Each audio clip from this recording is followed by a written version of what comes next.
How is the internet reshaping our memory? Hey everyone! Today I want to share a story that I think we've all pondered at some point. Especially in this age where our phones are practically an extension of ourselves. The internet has completely transformed how we remember and forget things. Sometimes I wonder, is it helping me, or am I becoming too dependent on it?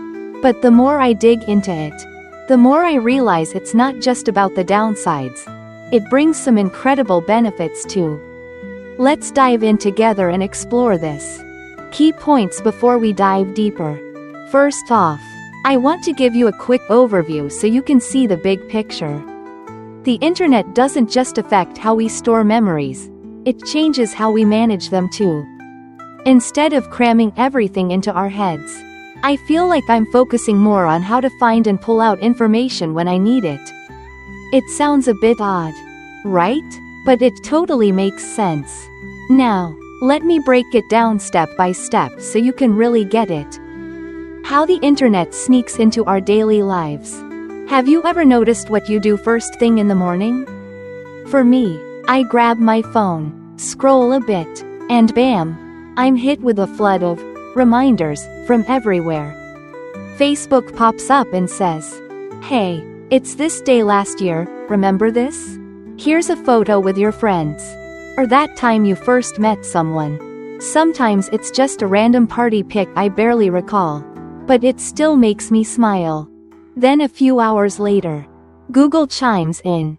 "It's your best friend's birthday today, don't forget." And while it's at it, it tags along some pics from last night's hangout with friends. Oh, and mid-scroll, a Facebook notification pings. "You've got an event tonight. You signed up for it." So be there. I sit there, kind of amazed. What's technology doing to my memory? Is it making me forget the things that used to matter? Or is it overloading me with so many memories I can't keep up? I came across this cool idea on Tumblr called transactive knowledge. Sounds fancy, right? It's basically stuff I don't actually hold in my head, but I can grab anytime I need it with a quick tap on my phone. The internet, especially social media, has turned into this massive memory vault. Back in the day, I'd have to remember how many people live in Vietnam or where that favorite cafe was. Now, no need, Google's got it covered. I even use Facebook to keep track of my relationships or plan my whole week without overthinking it. But sometimes, it freaks me out a little. This transactive knowledge isn't really in my control. It feels like social media is taking over my brain. It reminds me of appointments. Digs up memories I've tried to bury, like a tough breakup or a family loss. I start wondering, are my memories being hijacked by these cold, unfeeling algorithms? Luckily, it's not as scary as it seems. The more I think about it, the more I see the internet isn't just a villain, it's a companion too. The amazing gifts the internet brings to our memory. Listen up, friends.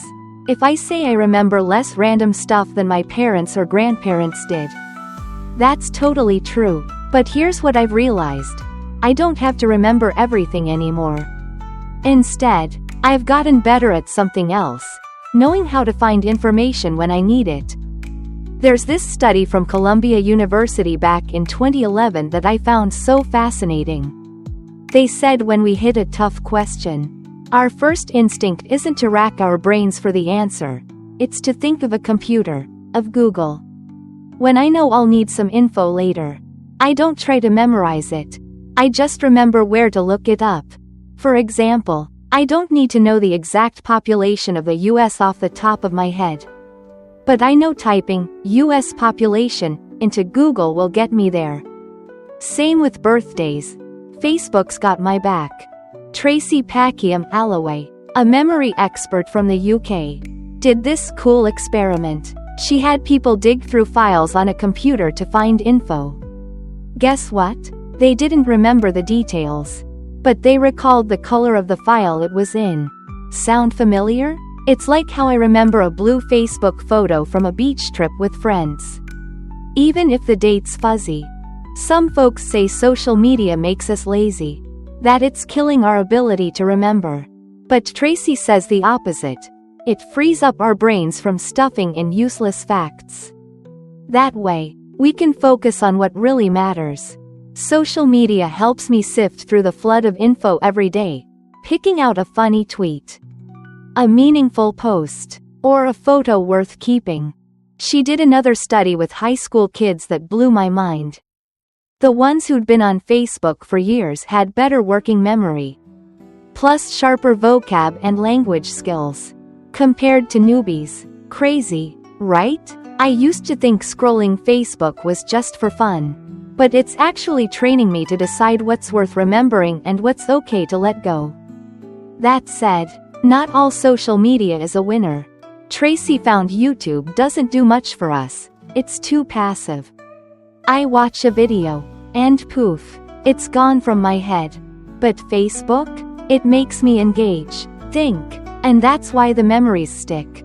Now, I'll admit, sometimes social media feels like an info storm. It's not like flipping through a book or chatting with friends at a cafe.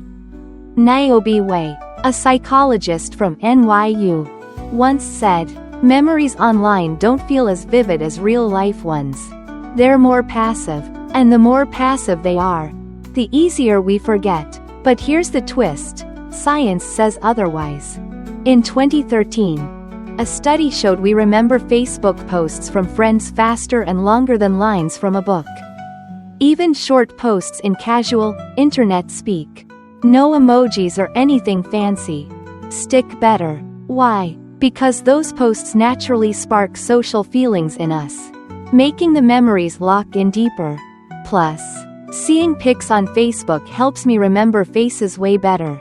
But there's a catch. Remembering stuff so easily through social media can twist the truth sometimes. Dr. Richard Sherry, a psychology expert, says social media can blur the line between reality and memory. When I can recall things too effortlessly, the stuff I choose to save online, like a photo or a post, might muddy my real memories instead of clarifying them. Studies even say that after just a few repeats, our memories can get seriously distorted. That hit me hard. The things Google or Facebook keep nudging me to remember might stick with me forever. True or not, that's kind of spooky. So, I figure I need to be pickier about what I let linger on my social media. It's not just about memories, it's about living happier down the road too. Closing thoughts. So, what do you think? The internet's this wild, wonderful friend that comes with some challenges. It lets me remember less and still get by. But it also reminds me to stay sharp and not get swept away. I hope this little journey helps you reflect on how you use social media every day. Let me know your thoughts. I'd love to hear them.